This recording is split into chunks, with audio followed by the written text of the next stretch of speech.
The new Democratic Party is touring the country to promote a likely platform for the upcoming federal election, tackling the rising cost of food. Given that they're making record profits, if they don't reduce the price of food essentials, we will impose a price cap. This is something that's been done in other countries.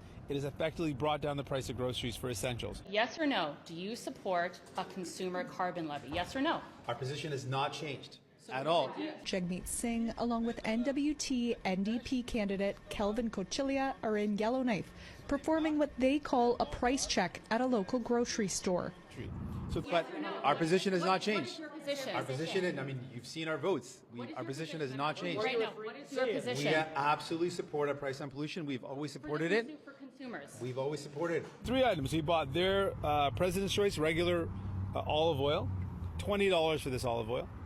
We bought a bag of apples, and it's more than $1 per apple because this bag was $10. President's Choice apples again. That's their brand.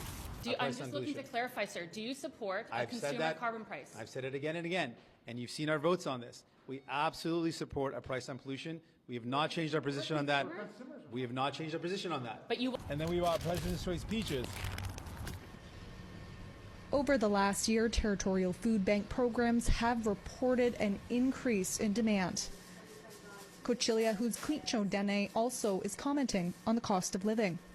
Say a year and a half ago, for a family of 4, we were averaging around, say, like 200 a week, and now I feel like our grocery bill is around 350. Won't actually confirm what it is. We have not changed our position. I mean, you could look at our voting record. We've been very clear.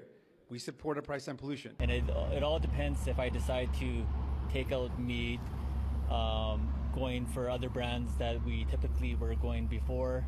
And one key thing for me, it's you either eat your food as medicine or your medicine as food. But our concern, we have absolutely been very clear. Our position has not changed. And so you can look at our voting record, and our position is very clear. So it's not fair to me or to my children or to my wife that we have to either go for products that are not really good for our consumption. But my concern is this, and I want to be very clear on this concern. I want to spend the time that I have talking about my concern. The Liberals say to working class people, we don't have money for you to buy heat pumps. We don't have money to support you, but we've got billions of dollars for oil and gas companies. Workers tell me that is unfair, and that's what we pointed out. So we said that very clearly. The NDP have been outspoken about the failings of Nutrition North, a federal subsidy intended to reduce grocery bills on essentials for customers.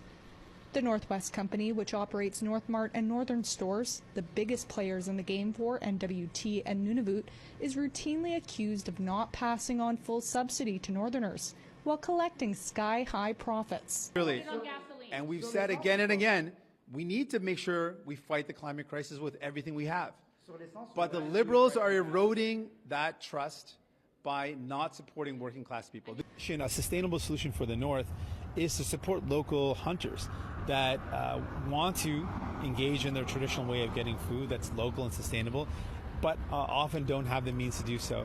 So if Nutrition North has an element of it that supported northern hunters to be able to provide food for their communities, that would be one way that's provided sustainable, healthy, local, traditional food. So that's one thing that we Charlotte Mort Jacobs, ABTN National News, Yellowknife. They are eroding that trust, but not saying clearly that whose side are we on? The Liberals right now are making it seem like they're on the side of big polluters, and they're not on the side of working class people. How can this government justify billions of dollars in subsidies for oil and gas companies and say no to working class people? That is wrong, and I want to focus on that.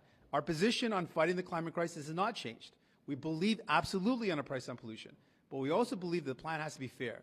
And right now, the Liberals are not making a fair plan. They're saying big polluters get bigger and bigger profits, working class people get nothing. That is wrong. You said this last week. How would you make the carbon pricing scheme more fair? Well, in terms of what I want to see happen, in terms of a plan in general, these are the 3 values that way. Well, this is our plan. If you want to ask my plan, these are my concerns. One is I'm concerned specifically with the fact that the government has billions of dollars for oil and gas companies and says no to working class people. That's important. But specifically, I'm going to answer the question very specifically. I've been asked the question. This is my final answer. on the specific, on the final piece on what our plan is. We want to see a plan that makes the big polluters pay their fair share, that's fair to workers, and that reduces our emissions. Thank you very much. Merci. Will you put it on gasoline? Mr. Singh, you're not being clear. A consumer carbon levy on gasoline.